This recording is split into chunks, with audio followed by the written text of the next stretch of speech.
Acidification. Next अपनी reaction है ether का फॉर्मेशन।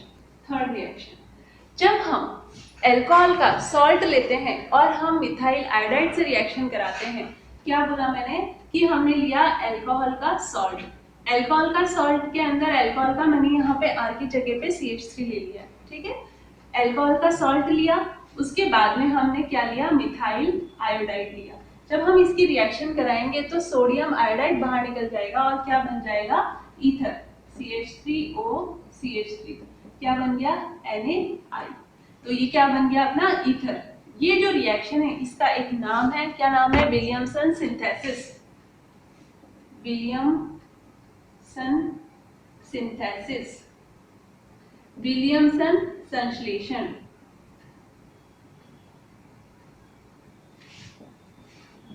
इस अभिक्रिया का नाम है विलियमसन संश्लेषण।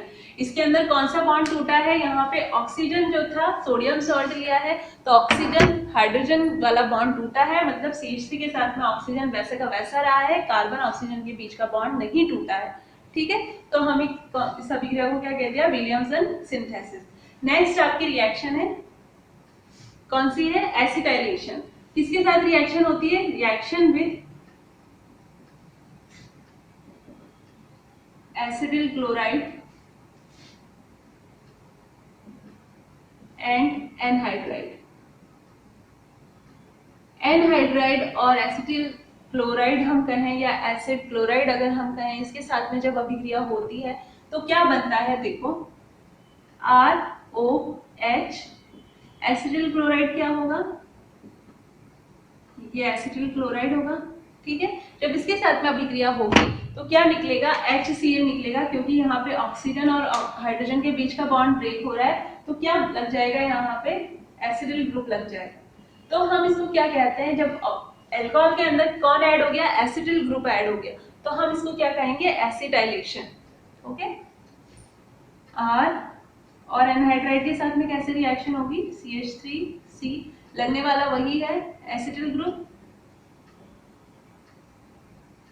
ये यहाँ पे क्या निकल गया, इस तरीके से एसिड निकल गया, अल्कोहल के अंदर क्या लग गया, इस तरीके से ये एसिडिल ग्रुप ऐड हो गया, क्या निकल गया बाहर, CH3COOH, ठीक है।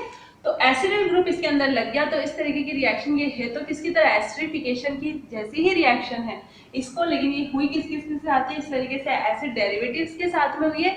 वहां हमने कार्बोक्सिलिक एसिड के साथ में पढ़ा था, फिर उसके डेरिवेटिव अगर हम लगा लें, OH की जगह पे Cl आ गया, यहाँ पे एसिडिल ग्रुप आ गया। इस तरीके से जब ग्रुप आ जाते हैं तो हम इन्हें क्या कहते हैं कि इसमें क्या हो गया, एसिटिलेशन हो गया। तो आप लोगों को एसिटाइलेशन पूछे या एसिडिफिकेशन पूछे तो रिएक्शन आपको करनी आनी चाहिए। एसिडिफिकेशन में तो आपको क्या लेना है, एसिड लेना है, इसके अंदर कार्बोक्सिलिक एसिड के साथ में ही रिएक्शन करनी है। लेकिन अगर आपको लिख दे एसिटिलीकरण करना है तो एसिटिलीकरण करने के लिए आपको क्या लेना पड़ेगा, इस तरीके से एसिटिल क्लोराइड लेना पड़ेगा या फिर एनहाइड्राइड लेना पड़ेगा, ठीक है। इसको क्या कहते हैं हम, एसिटाइलेशन या एसिटिलीकरण, ठीक है। तो आप लोग इससे कंफ्यूज मत होइएगा कि वैसे रिएक्शन बिल्कुल सेम है, उसमें वाटर का मॉलिक्यूल बाहर निकलता है एसिडिफिकेशन के अंदर, यहाँ पे HCl बाहर निकला है, यहाँ पे कार्बोक्सिलिक एसिड बाहर निकला है, ठीक है। ये डिफरेंस है दोनों में, तो रिएक्शन होती तो बिल्कुल सेम उसी तरीके से है, बस आपको ये ध्यान रखना है दोनों में जो डिफरेंस है वो। एसिटाइलेशन में हम क्या लेते हैं, एसिटिल क्लोराइड और एनहाइड्राइड लेते हैं, जबकि एसिडिफिकेशन में हम कार्बोक्सिलिक एसिड लेते हैं, ठीक है ना। फिफ्थ रिएक्शन है आपकी, क्या बोला मैंने, एल्काइल सल्फोनिल क्लोराइड की रिएक्शन जब हम अल्कोहल से कराते हैं तो ये क्या होता है, यहाँ पे HCl बाहर निकल जाता है और क्या बनता है, इसको आप इस तरीके से ले सकते हो, डिफरेंट SO2OR, इसको हम क्या कहते हैं, एल्काइल सल्फोनेट्स, ठीक है। ये आपकी फिफ्थ रिएक्शन हो गई, ये जो हमने लास्ट में लिखा था, फॉर्मेशन ऑफ सल्फोनेट्स। ये क्या है, alkyl sulphonyl chloride, alkyl sulphonyl chloride, और ये क्या है, एल्काइल सल्फोनेट्स, ठीक है। तो अल्कोहल से के अंदर अपन ने क्या कौन कौन सी रिएक्शंस देखी जिसके अंदर ऑक्सीजन और हाइड्रोजन के बीच का बॉन्ड टूटता है, एक एसिडिक नेचर देख लिया उसका, एस्टरिफिकेशन देख लिया। एस्टरिफिकेशन में हमने क्या क्या लिया था, कार्बोक्सिलिक एसिड लिया था, यहाँ पे ईथर का फॉर्मेशन देखा। नेक्स्ट हमने एसिटाइलेशन देखा। एसिटाइलेशन के अंदर किसकी रिएक्शन कराई, एक तो हमने एसिटिल क्लोराइड की और एनहाइड्राइड की। उसके बाद में हमने फॉर्मेशन ऑफ सल्फोनेट्स, जिसके अंदर हमने रिएक्शन किसके साथ कराई, एल्काइल सल्फोनिल क्लोराइड के साथ। ठीक है, ये आपका कंप्लीट हो गया। हमने जो यहाँ पे नेक्स्ट रिएक्शंस लिखी थी, कौन कौन सी लिखी थी जिसके अंदर ये बॉन्ड टूटा था। जो हमारी फर्स्ट रिएक्शन थी वो क्या थी, HX के साथ में रिएक्शन हो, तो हम देख लेते हैं। First reaction with HX। HX क्या है, हेलो एसिड है। ठीक है, हेलो एसिड मतलब हेलोजन है उसके अंदर और H लगा हुआ है। ठीक है ना, तो ये HX क्या क्या हो सकता है अपना, HI हो सकता है, HBr हो सकता है, HCl हो सकता है। रिएक्शन कैसे होती है, बेसिक रिएक्शन में एक लिख रही हूँ।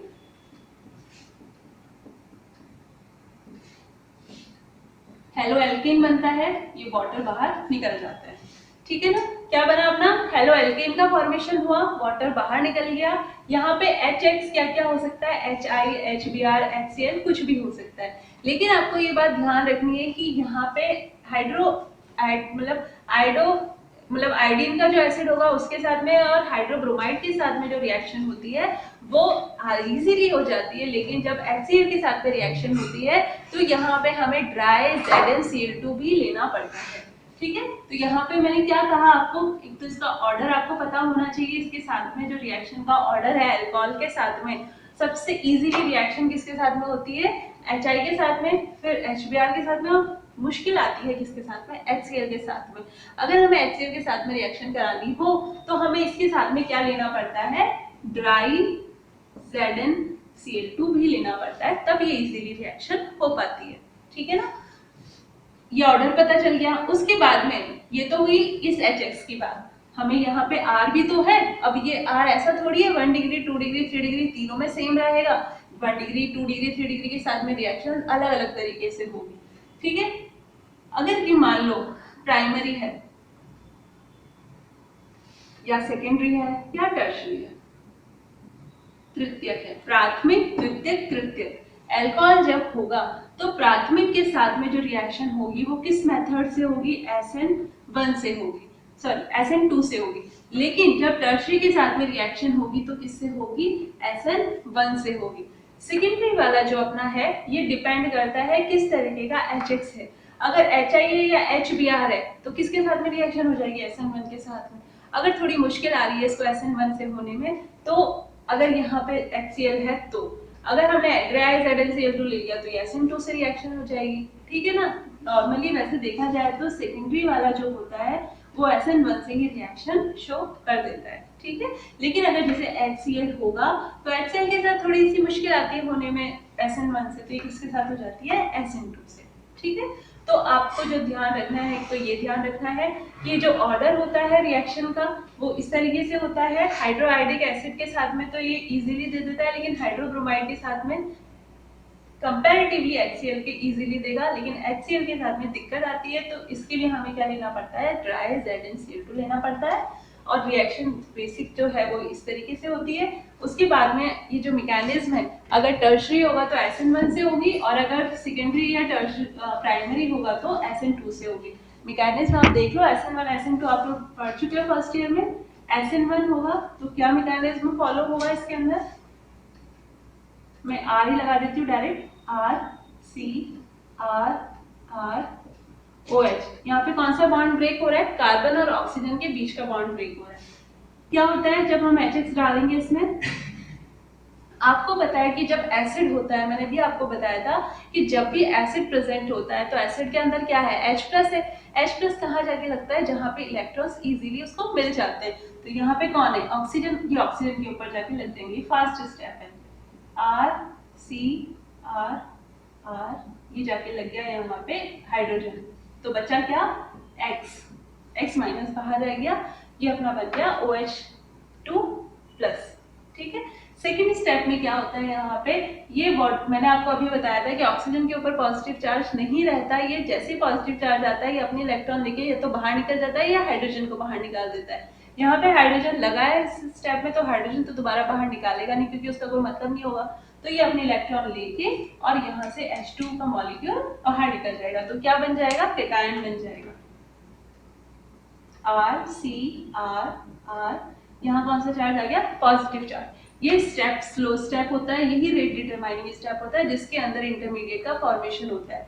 नेक्स्ट स्टेप के अंदर क्या होता है? यहाँ पे जो अपना X माइनस निकला था बाहर वो यहाँ आके लग जाता है, तो अपना बन गया हेलो एल्केन। यही अपना प्रोडक्ट है, लेकिन ये 3 डिग्री के साथ में हुआ है, टर्शियरी के साथ में हुआ है, तो किस मैकेनिज्म को फॉलो किया है इसने? SN1 से होती है ये रिएक्शन। ठीक है, ये समझ में आ गया आपको? H+ लगा ऑक्सीजन के ऊपर जाके, तो यहाँ पे OH2+ आया, पॉजिटिव चार्ज नहीं रह सकता ऑक्सीजन के ऊपर, ये बाहर निकल जाएगा वाटर का मॉलिक्यूल। तो इंटरमीडिएट क्या बनेगा? कार्बोकेटायन बनेगा, जो स्लो स्टेप है ये वाला। फिर X माइनस यहाँ आगे लगेगा, ये फास्ट स्टेप है, ये अपना बन गया हेलो एल्केन। ठीक है, ये तो हो गई अपनी SN1 से। अब अगर मान लो प्राइमरी अल्कोहल हो, तो प्राइमरी अल्कोहल के साथ में मैकेनिज्म क्या होता है? SN2। SN2 होता है प्राइमरी के साथ में, RCH2OH अपना है तो वही HX, ये कहाँ जाके लगेगा? ऑक्सीजन के ऊपर जाके लगेगा, जो अभी हमने पढ़ा था RCH2OH2+। जब वो ऑक्सीजन के ऊपर पॉजिटिव चार्ज आएगा तो वो रहने नहीं देगा, तो अपने इलेक्ट्रॉन्स को लेके और ये बाहर निकल जाएगा। जब ये बाहर निकलेगा तो जो अपना यहाँ पे X माइनस है, H+ तो इसमें लग गया, जब ये बाहर निकल रहा होगा तो X माइनस उसके अंदर ही होगा रिएक्शन मिक्सचर के अंदर, तो ये अटैक करेगा यहाँ से पीछे से इस कार्बन के ऊपर। तो एक ट्रांजिशन स्टेट बनती है, आप लोगों ने पढ़ रखी है SN2, जिसके अंदर एक ट्रांजिशन स्टेट बनती है इस तरीके से।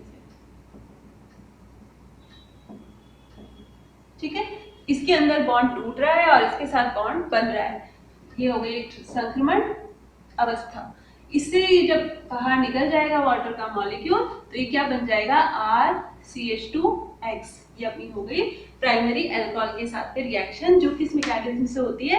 SN2 मैकेनिज्म से होती है। ठीक है, ये समझ में आ गया? तो अपन को HX के साथ में रिएक्शन करनी आनी चाहिए। एक तो SN1 से होती है अगर टर्शियरी अल्कोहल होता है तो, या द्वितीयक अल्कोहल होता है तो भी SN1 से होती है, और अगर प्राइमरी अल्कोहल होता है तो किससे होती है? इस तरीके से SN2 से होती है। ठीक है, तो ये एक इसका ऑर्डर पता होना चाहिए। अगर हमारा आयोडीन है तब तो ये इजीली हो जाती है, ब्रोमीन है तो भी हो जाती है, लेकिन अगर HCl है तो उसके लिए हमें किसकी जरूरत पड़ती है? ड्राई ZnCl2 की जरूरत पड़ती है। ओके, इसके अलावा एक और पॉइंट आपको पता होना चाहिए, अगर मान लो प्राइमरी अल्कोहल है तो प्राइमरी अल्कोहल इस कंडीशन में भी नहीं देता, तो हमें क्या लेना पड़ता है? इसमें कंसंट्रेटेड HCl लेना होता है और ड्राई ZnCl2 लेना होता है, तो ये इजीली हो जाती है। और इस कंडीशन को हम तीनों के साथ कर सकते हैं, प्राइमरी, सेकेंडरी और टर्शियरी। उस कंडीशन में जो रिएक्शन होती है इसका नाम होता है, ये जो रिएजेंट है इसका नाम होता है ल्यूकास रिएजेंट। जब कंसंट्रेटेड HCl और ड्राई ZnCl2 के साथ रिएक्शन होती है तो हम इस रिएजेंट को क्या कहते हैं? Lucas reagent. और इसके लिए तो हमने ये लिया ही है, लेकिन इस रिएजेंट को ऐसा नहीं है केवल इसी के लिए हम यूज कर सकते हैं, हम इसको सेकेंडरी और टर्शियरी के लिए भी यूज कर सकते हैं, और इसकी से हम ये बता सकते हैं कि कौन कितनी फास्ट रिएक्शन देगा। हम इनको आइडेंटिफाई भी कर सकते हैं, कौन प्राइमरी है, कौन सेकेंडरी और कौन टर्शियरी है। जो इजीली दे देता है वो कौन सा होता है? टर्शियरी। और इस तरीके से इनकी रिएक्शन की रेट में डिफरेंस होता है, तो ये अपन और पढ़ेंगे कि हम इन तीनों में विभेदन भी कर सकते हैं इस ल्यूकास रिएजेंट की हेल्प से। ठीक है, अभी तो केवल इतना देख लो कि हम इस तरीके से रिएक्शंस हमने पढ़ ली। कंसंट्रेटेड HCl और ड्राई ZnCl2 अगर लेंगे तो रिएक्शन फटाफट हो जाएगी, और इस रिएजेंट को हम करेंगे ल्यूकास रिएजेंट। अगर फास्फोरस ट्राई हैलाइड और PCl5 के साथ में अगर हम रिएक्शन कराते हैं अल्कोहल की, तो भी कार्बन ऑक्सीजन बॉन्ड टूटता है। मान लो मैंने PCl3 के साथ में कराई तो क्या बनेगा? वही हेलो एल्कीन ही बनेगा, H3PO3 बन जाएगा। इसके अलावा ROH PCl5 से भी हम रिएक्शन करा सकते हैं, क्या बनेगा? RCl ही बनेगा। इसके अलावा POCl3 और HCl भी बनेगा। ठीक है, नेक्स्ट अपनी रिएक्शन है with thionyl chloride. Thionyl chloride क्या होता है? मैंने अभी आपको बताया था, इधर लिखा था थायोनिल क्लोराइड। आप लोग साथ साथ में लिखते भी जाइएगा, तभी आपको मजा आएगा पढ़ने में। अगर आप केवल वीडियो ही देखते रहेंगे तो आपको ना तो कोई इंटरेस्ट आएगा, थोड़ी देर में हो सकता है आपको नींद भी आ जाए, क्योंकि यहाँ तो क्लास तो चल ही रही है कि आपको हम देख लेंगे और टोक देंगे। तो आप लोग ये ध्यान रखिएगा, जब भी आप वीडियो देखते हैं किसी भी सब्जेक्ट का देखिए, अपने साथ में कॉपी पेन साथ में रखें और बिल्कुल उसी तरीके से देखें जैसे कि आप क्लास में ही बैठे हैं। ठीक है, तो आप साथ साथ में लिखते जाओगे कि आपका कुछ छूट ना जाए। बिल्कुल इसी तरीके से आपको लिखना है कि जो भी यहाँ लिखा जा रहा है वो आपका छूट ना जाए। जब आप इस तरीके से बैठोगे लिखने के लिए तो समझते भी जाओगे, दिमाग भी काम करेगा और हाथ भी काम करेगा। ठीक है, तो नींद आने की तो कोई बात ही नहीं है, फिर कभी कभार की बात अलग है, खाना खाते ही बैठे हो पढ़ने के लिए तो ठीक है ना। तो सीरियसली पढ़ाई करो और अच्छे से समझ में आएगा, कोई दिक्कत नहीं आएगी। ओके ना। हाइड्रोजन क्लोराइड के साथ में जब रिएक्शन करते हैं तो क्या होता है, ROH। कैसी रिएक्शन हो रही है, S डबल बॉन्ड OCl। यहाँ से कौन निकल जाता है बाहर, इस तरीके से HCl बाहर निकल जाता है, तो क्या बनता है, ROSOCl। यहाँ पे ये तो बीच में बना है, ये ऑक्सीजन अपने इलेक्ट्रॉन लेता है यहाँ पे, और ये जो R है ये किसके साथ जाके लग जाता है यहाँ पे, इस तरीके से Cl के साथ में। कैसे होती है रिएक्शन, RCl बनता है और SO2 बाहर निकल जाता है। तो ये अपना हेलो एल्किन बन गया। एक लास्ट रिएक्शन है आपकी किसके साथ में, डिहाइड्रेशन। क्या नाम है, निर्जलीकरण, मतलब वाटर इसमें से बाहर निकलेगा।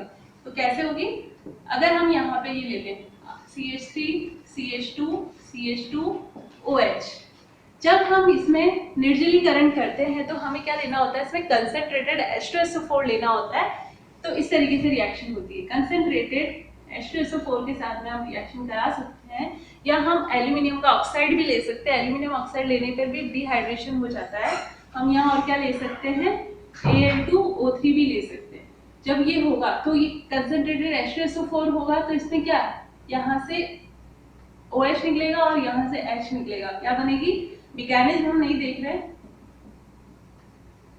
ठीक है, ये बनेगा। इसके अलावा मान लो ये हो आपके सामने,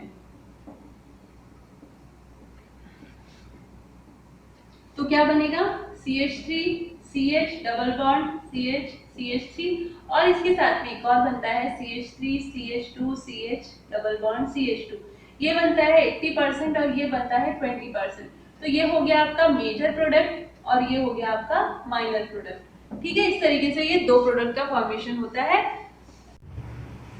CH3 C CH3 CH3 OH plus जब हम वही कंसंट्रेटेड H2SO4 के साथ में रिएक्शन कराएंगे तो अपनी क्या होगी, निर्जलीकरण होगा, वाटर मॉलिक्यूल निकलेगा। तो कार्बन जिस कार्बन मतलब कार्बन के पास में जो OH है वो निकलेगा, और इसके पास वाले कार्बन पे जो हाइड्रोजन है वो हाइड्रोजन निकलेगा। तो वाटर का मॉलिक्यूल बाहर निकलेगा, यहाँ पे भी लिख देना H2O प्लस H2O निकलता है इसमें बाहर, है ना। कैसे निकलता है वो मैं लिख भी देती हूँ, चलो यहाँ H, तो यहाँ से ये इस तरीके से बाहर निकल जाता है। तो यहाँ क्या आ जाता है, double bond CH3 C CH3 double bond CH2। Okay, तो ये अपना क्या हो गया, जब हम डिहाइड्रेशन करते हैं तो एल्कीन का फॉर्मेशन होता है। तो ये हो गई आपकी, जब ऑक्सीजन हाइड्रोजन का बॉन्ड टूटता है तब रिएक्शंस, और कार्बन और ऑक्सीजन का बॉन्ड टूटता है वो रिएक्शन।